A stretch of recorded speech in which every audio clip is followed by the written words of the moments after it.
بهتون، امیدوارم که خوب باشین. امروز میخوام براتون راجع به کار داوطلبانه صحبت کنم تو سفر که خیلی وقته که میخوام براتون ویدیو درست کنم و تایم نداشتم اینجا دیگه. الان امروز گفتم که چون که خیلی هم ازم سوال میکنید و فلان و اینا، بیام برام ویدیو بسازم بهتون بگم.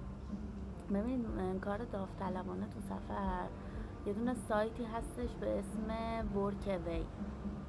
یه سایت بین المللیه که این سایت بر پایه اعتماد ساخته شده.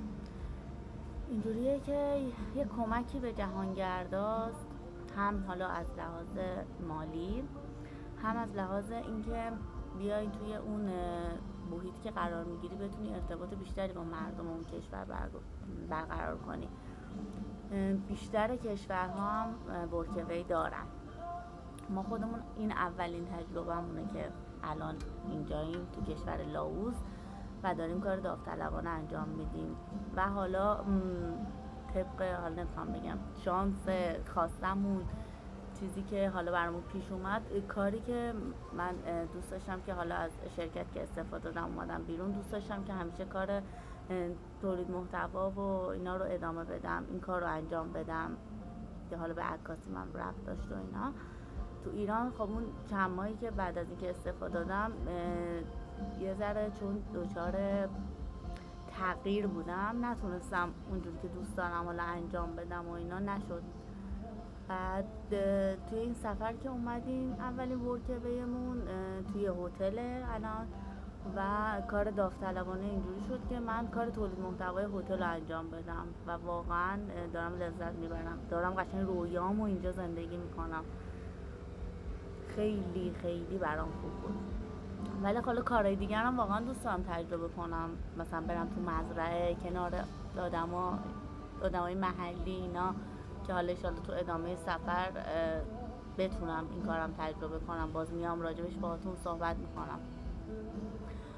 بعد حالا توی ورکوی اینجوریه که تو میای حالا کاری که دوست داری، حالا تولید محتوا، آشپزی، حتی نظافت، حتی نگهداری از مثلا بچه هاست، مدرسه، آموزش زبان، یا دیگه بهتون بگم مثلا اینجا یه دونه دهکده اسب داره، ازش مثلا توی اون خیلی از دخترای مثلا آمریکایی و انگلیسی که حالا با ما اینجا هم سفرن اومدیم اینجا با هم آشنا شدیم، اونو دارن تو قسمت نگهداری از اسب و پونیا و اینا کار میکنن.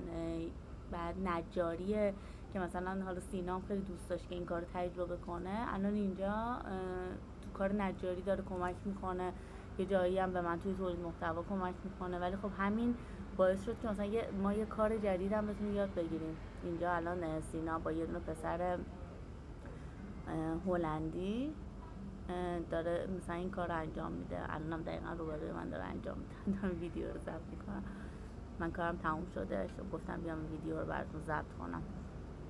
بعد اینطوریه، در قبال این کاری که شما انجام میدین هیچ پولی به شما داده نمیشه، ولی بهتون محل اقامت و گاهی وقتا غذا، بیشتر موقع غذا هست. حالا اینجا به ما صبحونه مفصل و ناهار متوسط میدن دیگه، شامش به عهده خودم. بعد دیگه گفتم که بیام اینو بهتون بگم حالا راجع به این که چجوری میتونید توی این سایت عضو بشید و ثبت نام کنید و مراحلش چیه رو هر سوالی دارید بگید به من که من دوباره یه دونه ویدیو براتون درست کنم، بیام راجع به اونم بهتون توضیح بدم. و اینم بگم که ما الان تقریبا یک ماه نشده، فکر کنم 3 هفته است که اینجاییم و حالا هم برای ویزای ویتناممون حالا یه چیزایی شد که قرار شد جابجاش کنیم. مقصد بعدیمون که ویتنامه، با توافقی که با مدیر اینجا داشتیم قرار شد که ویزای ما رو تمدید کنه که تمدید هم کرد. ما قراره 1 ماه دیگه اینجا بمونیم و 1 ماه دیگه هم اینجاییم و حالا ادامه سفرمون رو میریم دیگه. گفتم که بیام بهتون بگم، با سوالی هم دارین به من بگین. ولی ببینید ورکوی اینطور نیست که مثلا شما یه هفته ای میخواین برید سفر برید ورکوی کنید. این برای سفرهای طولانی مدته. مثلا اینجایی که ما اومدیم نوشته بود که مثلا کمترین مدتی که بمونید 3 هفته است. میگم بیشتر به خاطر مثلا جهانگرداست که بعد دوست دارن که کاری هم که انجام میدی طبق یه اصولی پیش بره، یه جایی ادامه دار باشه، موقتی نباشه. بعد اینطوری حالا هرچی که باز دوست دارید بدونید حتما ازم بپرسید، با جون و دل بهتون میگم. خیلی خوشحال میشم که بتونم به شماهایی که مثل من دوست دارید این سبک زندگی رو بتونم کمکی بهتون بکنم. خیلی دوستتون دارم، امیدوارم که از این ویدیو لذت برده باشین. حتما سابسکرایب کنید، لایک کنید، کامنت بذارید، ازمون حمایت کنید.